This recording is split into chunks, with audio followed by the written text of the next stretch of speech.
I just listen to God a lot, tell you the truth. God, I have a dream, and God will tell me something. I wake up and go do it. That's right. And because, let me tell you what hurts a lot of people. When you have an idea, when something comes into your imagination, that's not just your imagination. God places everything he has for you in your imagination. Albert Einstein said, imagination is everything. It's the preview to life's coming attractions. So when you have something in your imagination, it ain't hocus pocus. It's actually a preview of a coming attraction that God has for you. He places everything he has for you in your imagination. So if you've been dreaming of your own business, it's because that's what he got for you. If you've been dreaming of a summer home, it's because that's what he got for you. If you keep dreaming of a brand new car instead of a used car, it's because that's what he got for you. He places everything he has for you in your imagination. Imagination is everything. It's the preview to life's coming attractions. Everything in your imagination is God showing you in your mind something he has for you. You just gotta, you can't tell it to everybody. Because they ain't gonna see. You know why you can't tell it to everybody? Because if you want to kill a big dream, tell it to a small-minded person. God has shown you some amazing stuff in your life that you thought was brilliant. Then you took it to your friends and your family, and you shared it with them, and they shot it down. You know why they shot it down? Because they couldn't see it. You know why they couldn't see it? Because God didn't show it to them. He showed it to you. Your imagination is real, man.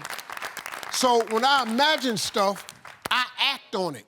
Because he must want me to have it, or else he wouldn't have showed it to me. And then to quit worrying about how to get it done. The how-to is none of your business. God in the blessing business, man.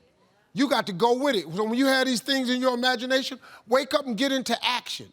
Stop, oh, well, I need to figure out. No, the Bible don't say figure nothing out. The Bible say ask, believe, receive. There ain't no stuff in the middle. Now, you got to be willing to work, but he don't require you to figure it out. The how-to is none of your business. That's all you got to know. Spend some time talking to your children about what they dream. Not what you want for them. How about what they want? Because God's plan for them may very well not be the plan you got for them. Most of our children, it takes a while to catch on. He's only 18. Motivated to do what? You know, we ask these kids to go to college and claim a major.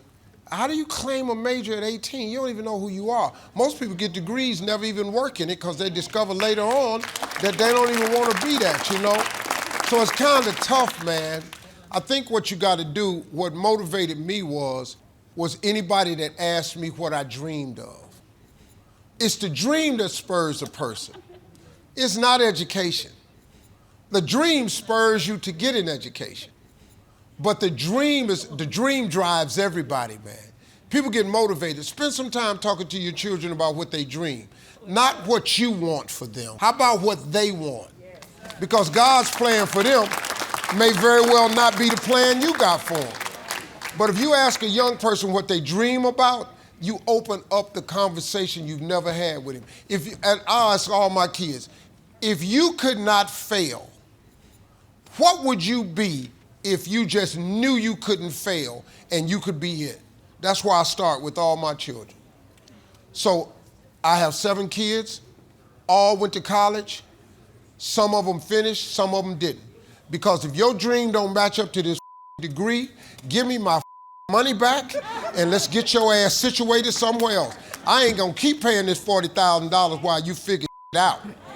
Wendy's management program or some, because I'm not gonna keep shelling out 40 and you don't wanna be there. And I have 3 children that just didn't wanna be there. And so I told them to get out. And get out and figure it out. My twins went to Hampton, went to Ohio State, graduated on time. All the girls go to college and they out in 4 years. Them goddamn boys.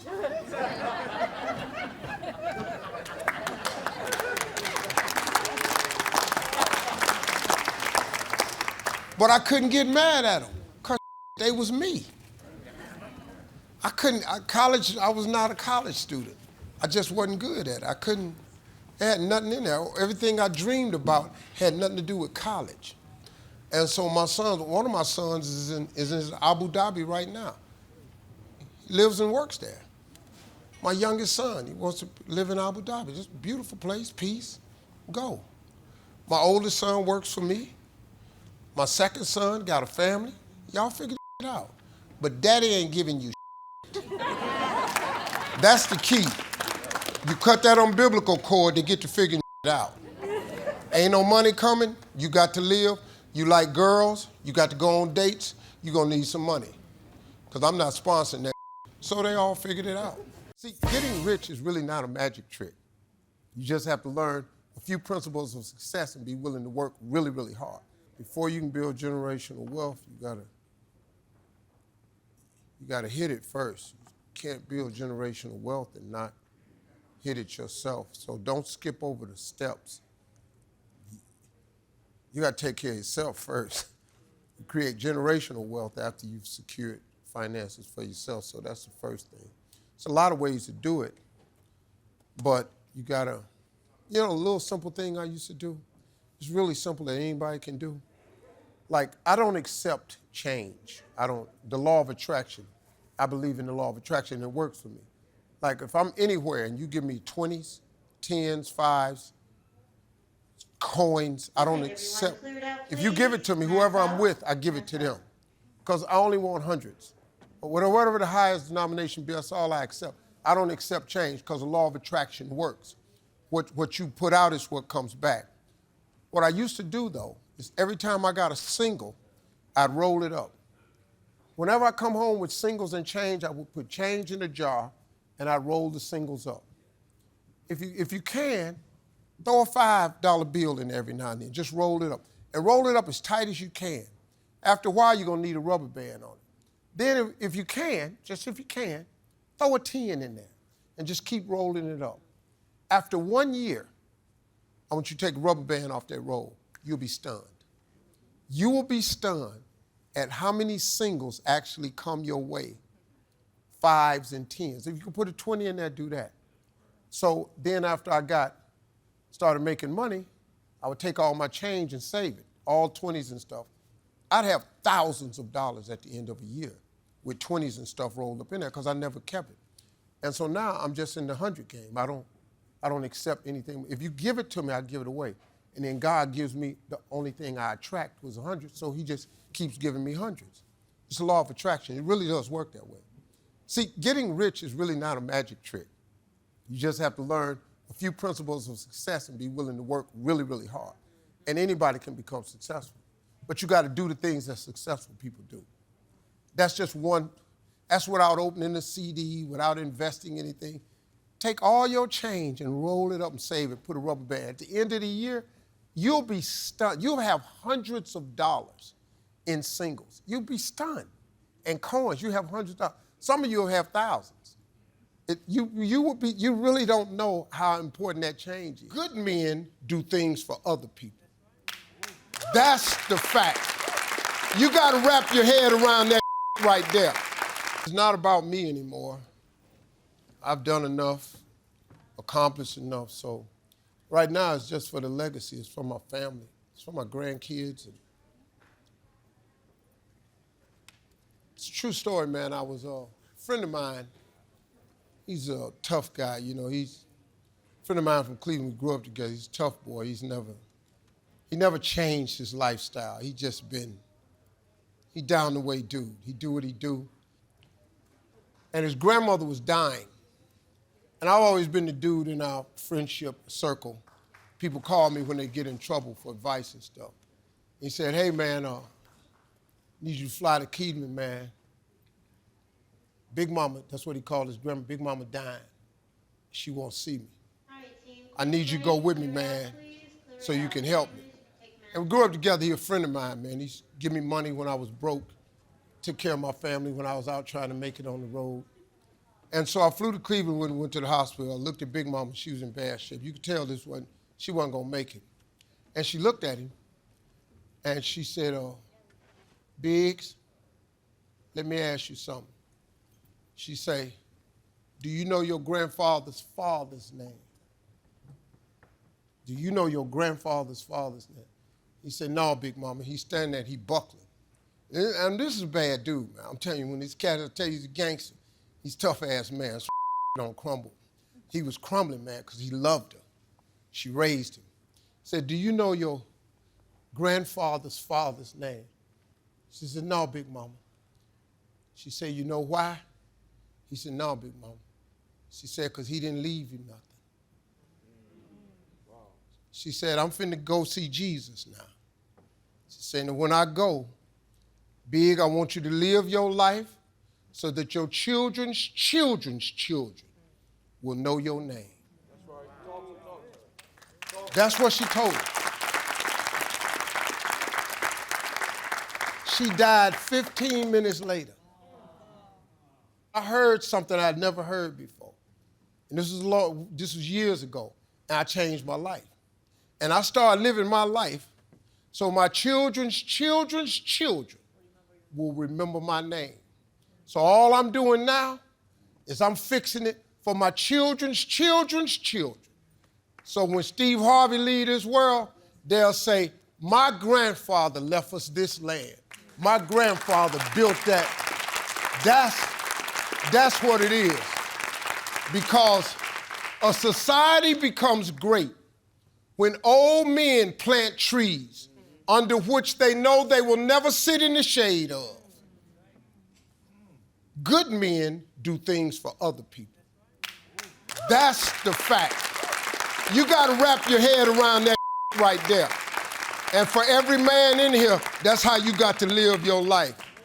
Old men plant trees under which they know they'll never sit in the shade of. Good people do things for other people. That's where you got to get to. If you're a man in this room, that's for you today. Take that, put it in your pocket, and start living your life. Show your children's children's children will know your name. That's what it's about. Be whatever you put your mind to be. Understand that. You looking at a dude, man. I can't tell you how I ain't got no business being here. I can't even tell you that. If you knew my whole story, the whole journey, the whole trip, where I started from, how I got here, how long it took me, how many years it looked like I wasn't gonna get here, how many times I just cried on the side of the road. You have no idea. But a funny little thing about faith, though. Tell you something about it. Faith is the belief in things that you cannot see. Faith means that you just believe anyhow. I was just stupid enough to, when I was living in my car, stupid enough to think I was gonna make it somehow. I didn't know how. I was clueless as to how to get here. But you don't have to figure it out from point A to point B. See, what stops people from dreaming is you try to figure out the whole journey. You try to figure out, okay, if I start here, how do I get to the million? That ain't your job. Nowhere does God ever tell you to figure it out. He just asks you to ask, believe, and don't doubt. That's all he ever asks you to do. Now, there's faith without works is dead. You got to work hard. But the basis of it is ask, believe, and don't doubt. He don't ask you to figure it out.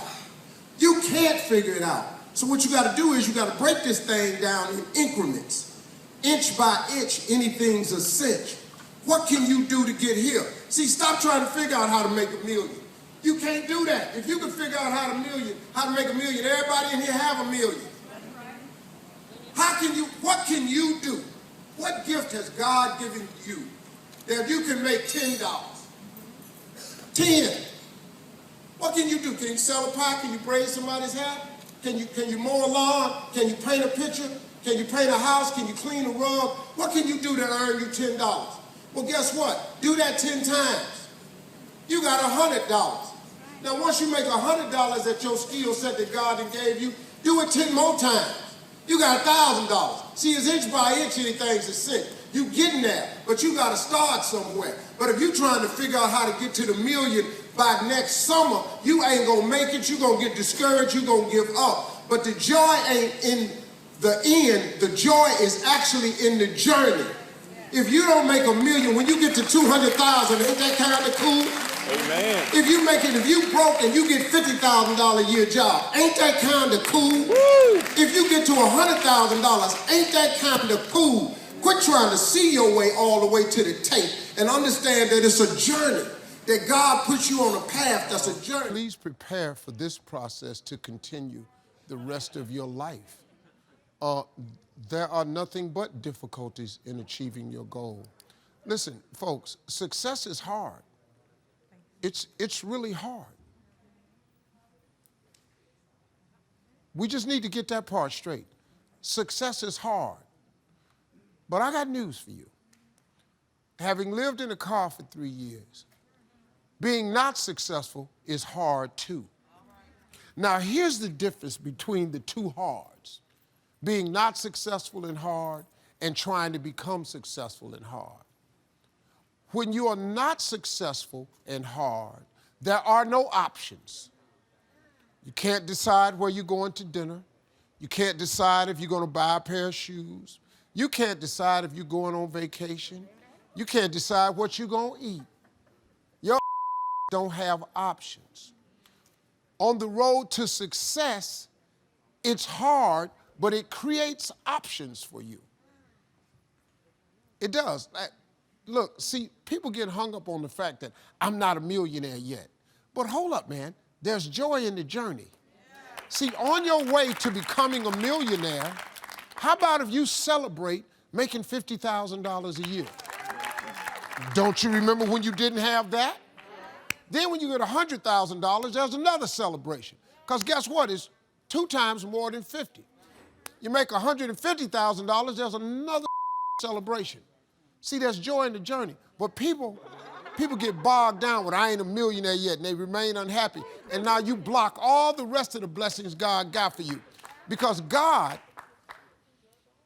the more you're grateful, the more he gives you to be grateful for. So now, God gives you 150, you got your lips stuck out. Why would he give you some more stuff not to be grateful? I don't have a relationship with God because I'm afraid of burning in hell. I have a relationship with God because he helps me in my day-to-day living.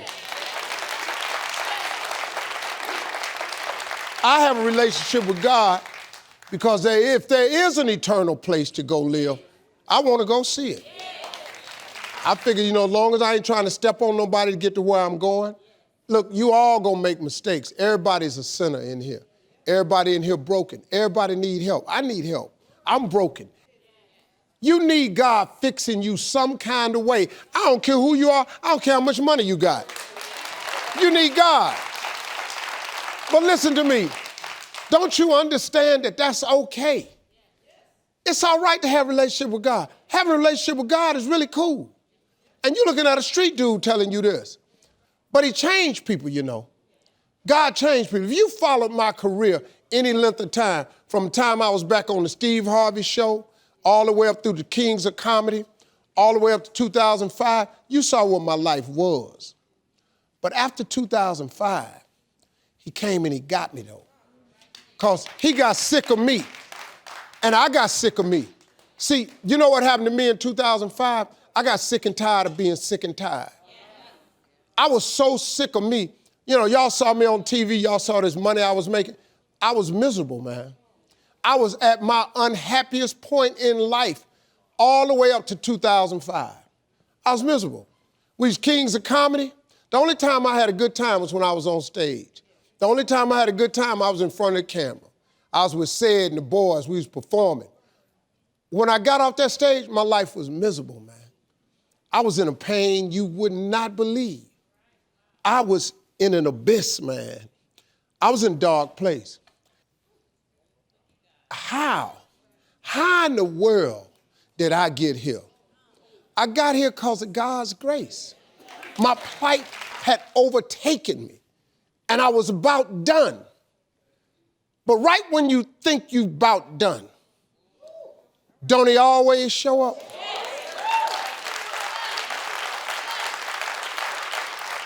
Can you name me one single thing God ain't brought you through?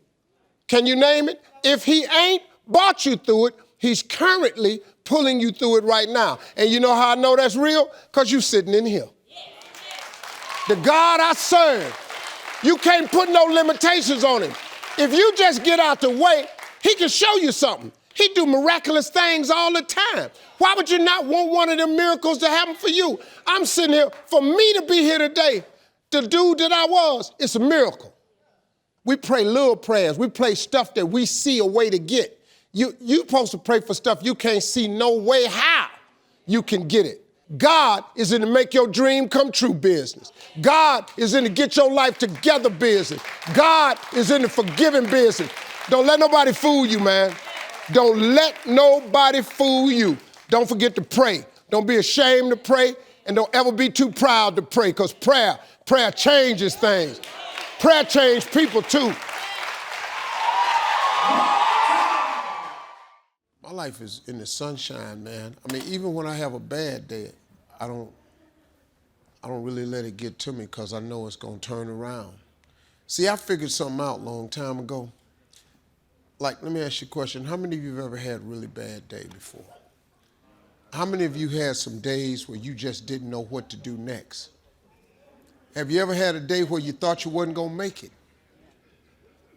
Can I tell you something about you? Your track record for surviving bad days is 100%. Your track record for surviving some really horrible moments is 100%. Once you realize that, it helps you every time you get to one.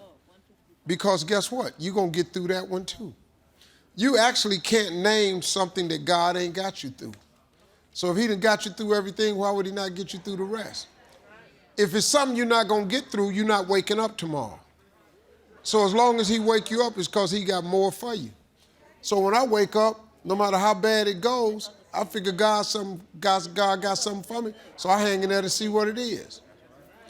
And that's it, man. I control it like that. I don't let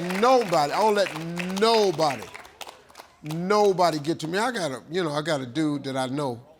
He's not a friend of mine because he always brings me bad news. Man, did you hear what they said about you on the internet? I mean, he'll call me with that. Bro, I don't care. Man, what you mean you don't care? I'd say something to him. About what? I don't even know what they said. And if you hadn't have brought it to me, I wouldn't even be aware. Man, there's a lot of hate out there on you. Doc, I'm not aware of that. Because, listen to me, you know why? Your opinion of me is none of my business. It's not my business what your opinion of me is. If you're writing something negative about me, it's because you don't know me. And if you don't know me, what I care? You ain't can't stop nothing God got for me. While you being a thumb gangster typing all that shit about me with your little punk ass, my life is steady doing this here. Even when it look like it's doing this here, it go right back up.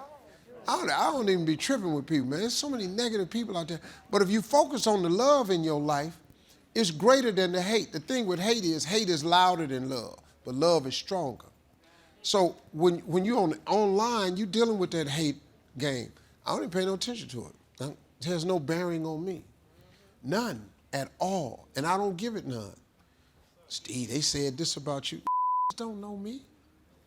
Whenever you want to grow or it's time to grow, something has to change. It cannot. And people get married to the same. And you know why people like for it to be the same? Because they're comfortable there. But if you stay in your comfort zone, you will fail right there. If this is your comfort zone, that's where you're going to fail.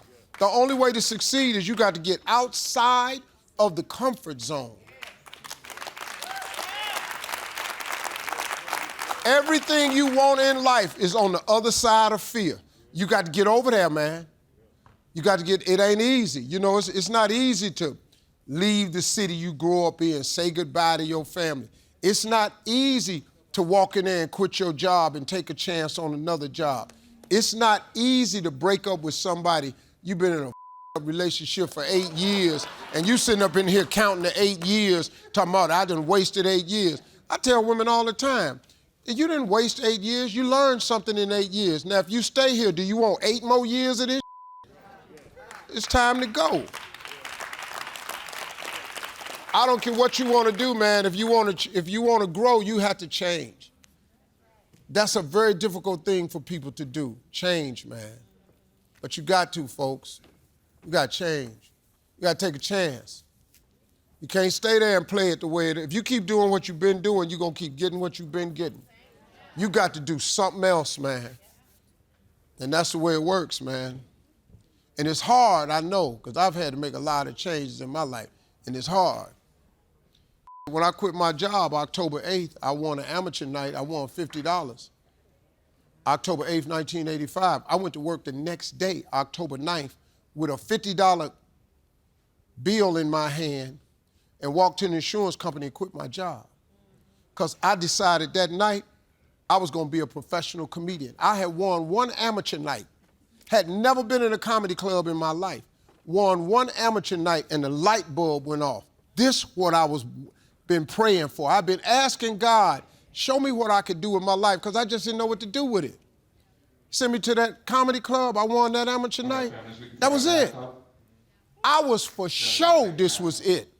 But I want you to understand something. I was the only one that was for sure. Nobody else in my life thought that was a smart ass move. All you gotta do is change, man. You remember the suits I used to wear? My suits were 29 at the knee. My jackets had to touch my middle finger.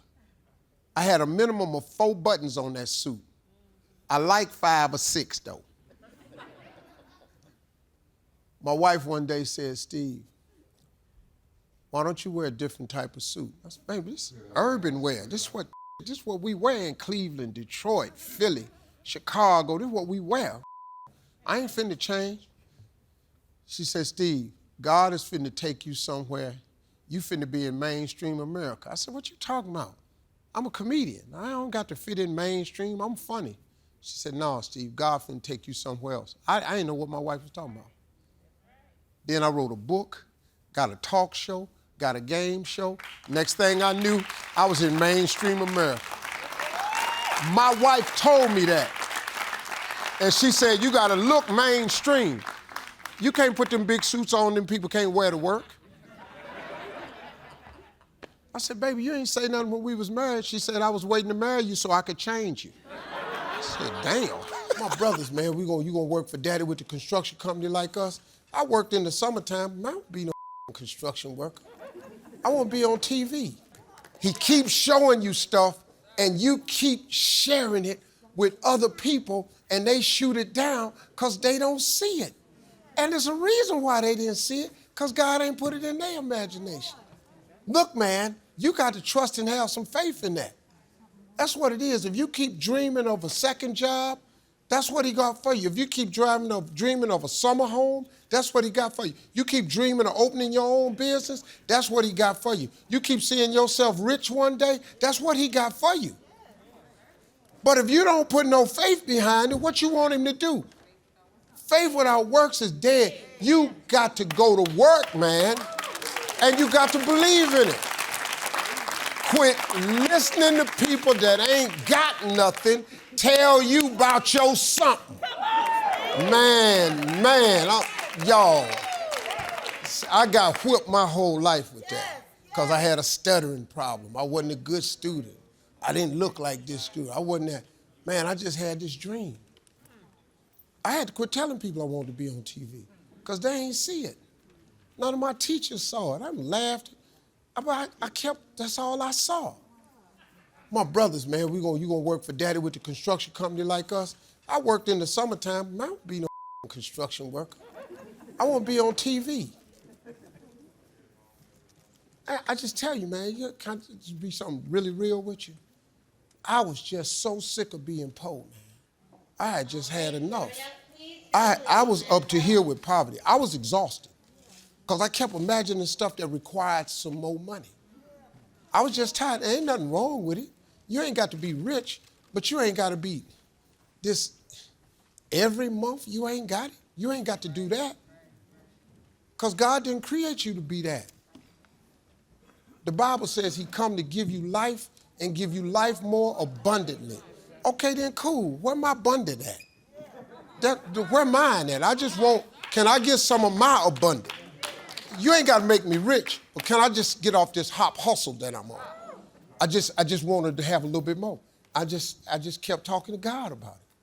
So I've been talking to God about this life for a long time. But most people don't have the life that they want to have because they'll never ask God for it. You keep working on the one you want. Have not because you ask not. Maybe you don't have it because you didn't ask God. You keep doing the one you got. He got a better one for you. His plan way colder than the one you got to go see what God has for you. Because listen to me. And I was telling you this earlier. Wherever you are right now, it's just temporary, young people. I'm older than most everybody in here. I'm 64 years old. But dig this now. You ain't gonna get here without an effort. You just gotta try. I failed more times than anybody in here. I promise you I have. I just failed at a couple of businesses last month. I lost money at a couple of cracks I took. But I'm invested in 25, 30 companies. 20 of them doing good. Let me give you an example.